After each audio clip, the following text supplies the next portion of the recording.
Salut à tous, contente de vous retrouver aujourd'hui pour 3 recettes rapides et faciles à préparer avec des légumes et des légumes secs.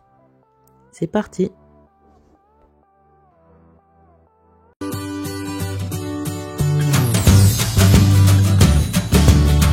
Salut à tous, je suis Lucia et sur ma chaîne on parle de cuisine, d'organisation et de ménage. Alors pour la première recette, donc vous allez mettre dans une poêle de l'huile d'olive ainsi qu'une cuillerée de wash. Donc on va préparer un feuilleté épinards et légumes verts. Donc j'ajoute également des épinards surgelés, des petits pois surgelés et des poireaux surgelés. Et donc je laisse mijoter tout ça dans la poêle. J'ajoute du sel et du poivre. Et je laisse le tout mijoter. En parallèle, je prépare une deuxième recette en même temps. Donc avec de l'huile d'olive, du wash, une cuillerée de membre bocal d'épices. Et j'ajoute de la viande hachée. Donc souvent j'utilise beaucoup moi mon congélateur, donc vous l'aurez compris, ça me permet de gagner du temps, mais également d'éviter le gaspillage alimentaire. Donc dans mes légumes j'ajoute de l'aneth, puisque c'est une recette où je vais mettre du poisson, donc du coup je trouve ça bien de mettre de l'aneth avec.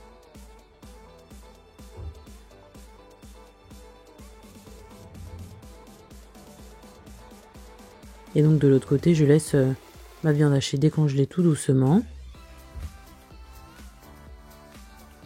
en même temps que je la fais cuire.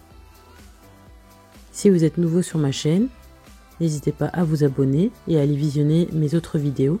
Je suis maintenant sur YouTube depuis plus d'1 an, donc j'ai pas mal de vidéos. Je publie environ une vidéo par semaine, donc je vous invite à aller regarder des vidéos qui vous intéressent, notamment sur les thèmes de cuisine faite maison, d'organisation ou de ménage.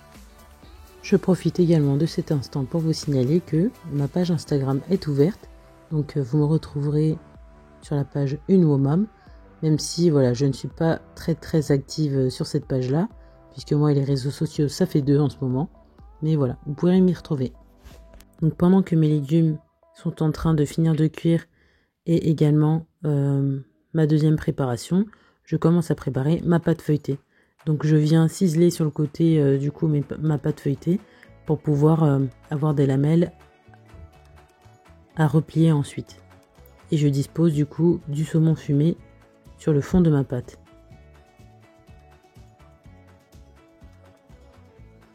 Par contre, si vous voulez qu'il y ait vraiment beaucoup de saumon fumé, vous pouvez en mettre en dessous et au-dessus des légumes.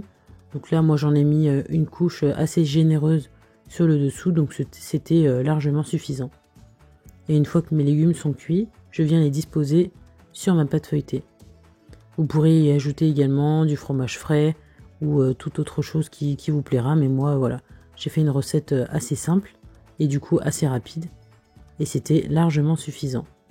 Et en plus voilà, le côté tressé comme ça donne un autre visuel du coup au feuilleté. Ça change du feuilleté ouvert avec la pâte ouverte sur le moule. Je reviens de temps en temps du coup sur ma préparation de chili con carne, puisque c'était un chili con carne que j'étais en train de préparer. J'ai ajouté des épices Tex-Mex, également du cumin,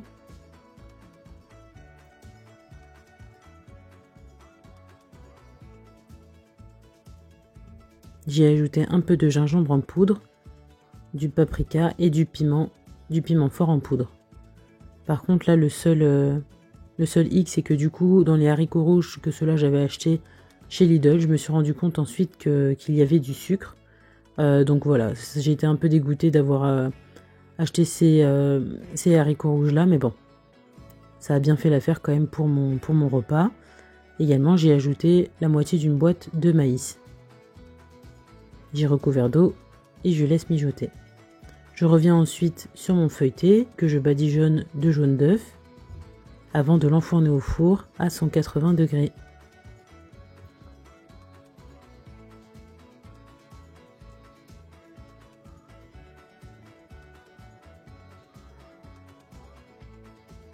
Et une fois que le tout était fini, donc j'ai fait cuire également un peu de riz blanc pour aller avec le chili con carne. Voilà le résultat. Donc là j'avais 2 repas pour 2 soirs préparés en un seul soir du coup et avec le temps d'un seul repas, puisque le temps que je finisse mon chili con carne, mon feuilleté était déjà au four. Et là je vous montre également comment j'ai accompagné le reste de mes légumes, donc avec un peu de couscous et un peu de bœuf en sauce qu'il me restait. Et voilà, quelques repas délicieux et pleins de légumes. Pour ma dernière recette, donc je vous montre comment je prépare mes courgettes au poulet, mais tout dans un seul plat et au four, donc un temps de préparation record. Donc là j'ai juste découpé mes lamelles de poulet, j'y ai ajouté du sel, du poivre, de l'huile d'olive, du gingembre en poudre, du cumin en poudre, du piment fort en poudre et également du curry en poudre. Donc là j'avais mis également de l'ail en poudre et après ce que je fais c'est que je viens un peu attendrir mes morceaux de poulet, donc en les piquant avec ma fourchette. Voilà, j'ai ajusté un peu au niveau des épices parce que je trouvais qu'il n'y en avait pas assez, sachant que j'allais mettre également les courgettes dans le même plat. Donc une fois que j'ai mis mon poulet dans le plat, je laisse de côté et je viens couper mes courgettes que je vais mettre du coup dans le même plat. Et ça du coup c'est une idée super rapide pour pouvoir manger sain du coup, parce que des légumes et des protéines sans pour autant avoir 1 milliard de vaisselle sale. Donc là voilà, moi j'ai tout coupé, j'ai tout épicé et j'ai tout mis dans le même plat et ensuite ça part au four quoi. C'est vraiment le bon plan pour les soirées où voilà, on n'a pas trop de temps à passer en cuisine, mais pour autant on veut pas manger n'importe quoi. Donc je vous encourage vraiment à utiliser cette méthode là, voilà, à faire varier les protéines et à faire varier les légumes, mais c'est une alternative vraiment très simple pour pouvoir cuisiner rapidement, que moi j'aime beaucoup. Du coup après j'active également ma minuterie sur mon four et ça me permet de pouvoir aller m'occuper des enfants, de pouvoir aller m'occuper d'autres choses le temps que la cuisson se fasse.